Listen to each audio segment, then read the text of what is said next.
Well, hello and welcome back into the studio.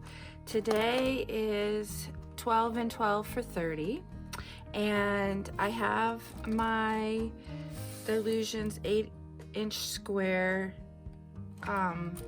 journal is already pre-taped and pre-gessoed, which I found is really important in this because the paper is it is mixed media paper, but it's just not as absorbent as I like, which I usually go for the watercolor paper. All I know today is that I am going to go into this is like one of my new favorites, the Joggles Square Study Mask by Elizabeth St. Hilaire. I'm actually kind of in love with most of her stencils. Just really like the designs, the intricacy, the loose intricacy, I guess is what I would say. And and then I thought I would go in with some texture paste just because I haven't used it in a while. And yeah, so that's all I know that I'm gonna do so far, and that's where I'm gonna start. So let's get started. And tried my best to make you love me, and now that you say you want me, oh, my answer's no. So what's interesting here is that when I pull up this stencil, and I'm going to show it to you here, it pulled off, actually ripped off the paper. And so I'm not quite sure why that happened. This is pre-gessoed. I'm not quite sure what the circumstances were that it created that to happen, but I'm really glad that I did go ahead into these pages and gesso them before I went in. Now, it's important to let your crackle paste dry naturally. So I did do that. So I had washed my hands in between and was, of course, getting them all art guarded up. And now I'm pulling out my Liquitex acrylic ink to get playing with those onto the page.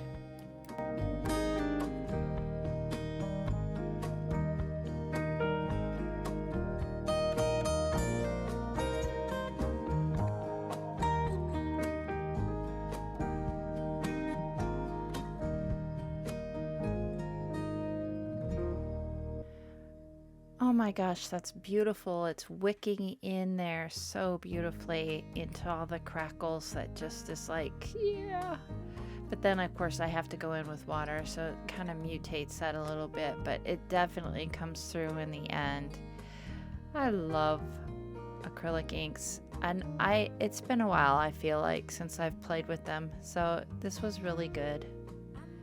It's good to, like, come back around to all your supplies once in a blue moon. One who turned you down and you disagree. We've been on and off, you were never mine to keep.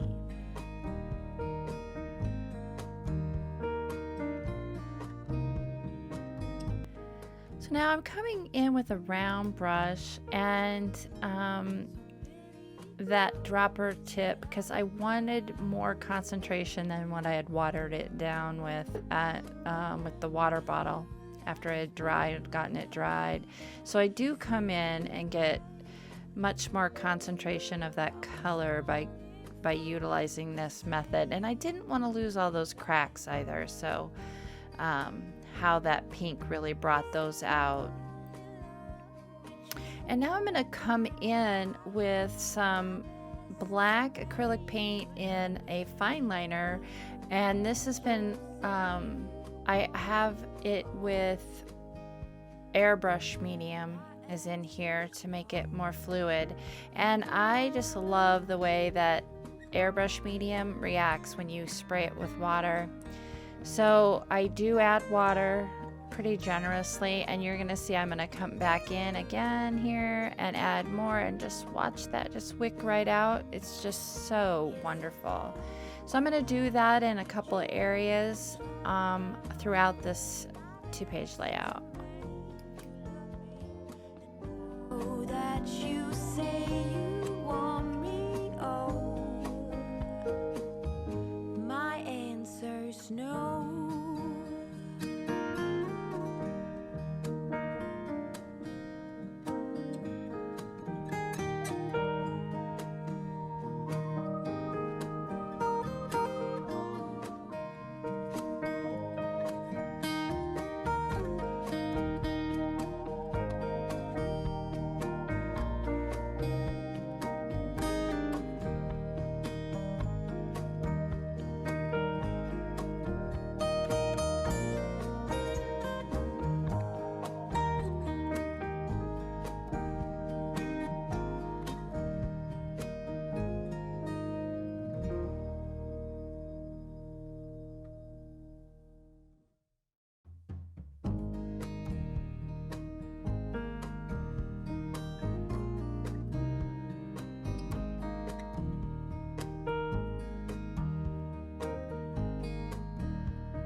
I never thought that I would be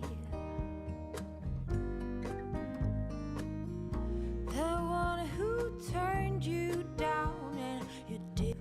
So now I've got that good and dry. I'm coming back in with a little drop of intense color in the center of those square areas. And then I'm going to come in with some Liquitex acrylic ink in white, and believe it or not, yep, I'm going to go in with my fingers. I'm going to push back some of those areas, get some contrast going. When you left me without even saying goodbye, I was longing for you to say you.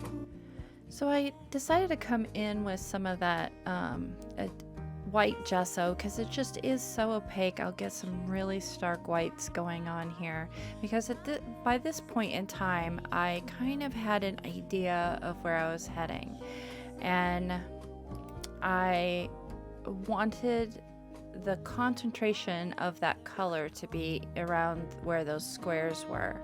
So at first you're going to see here I'm trying to find the words, but I gave up the ghost eventually and decided to write my words. So because they had come to me in the creation here.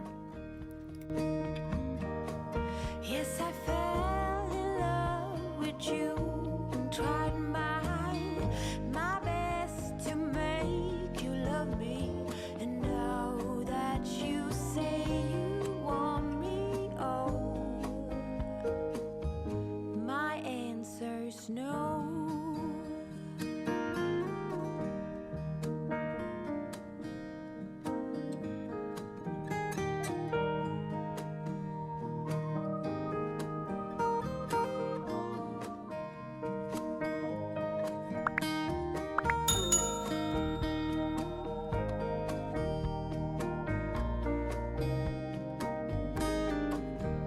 Now this is just some black construction paper that I'm going to construct my background using. And so when you rip it and then you get it wet, it does this, I don't know, it kind of swells in a way. You'll see here in just a moment. I don't know if it's real visible in the video or not, but it kind of swells a little bit. And it doesn't really bleed out, but it does give a really nice edge. So I choose, once I get done with boldening up my words here with this pocket brush pen, you're gonna see I am gonna come in with some torn pieces of that construction paper to give it a softer edge. Who turned you down and you disagree? We've been on and off, you were never mine to keep.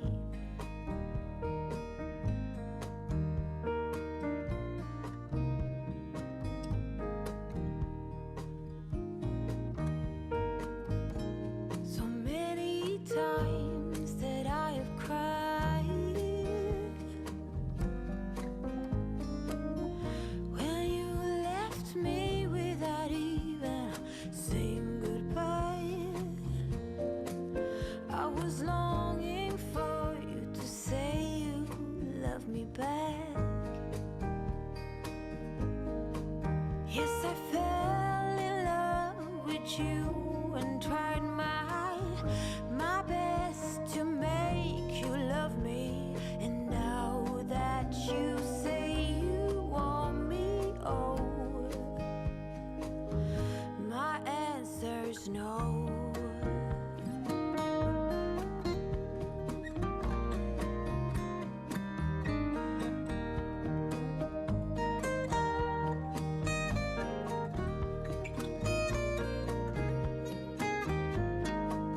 I'm going to come in with some black dots and some white dots.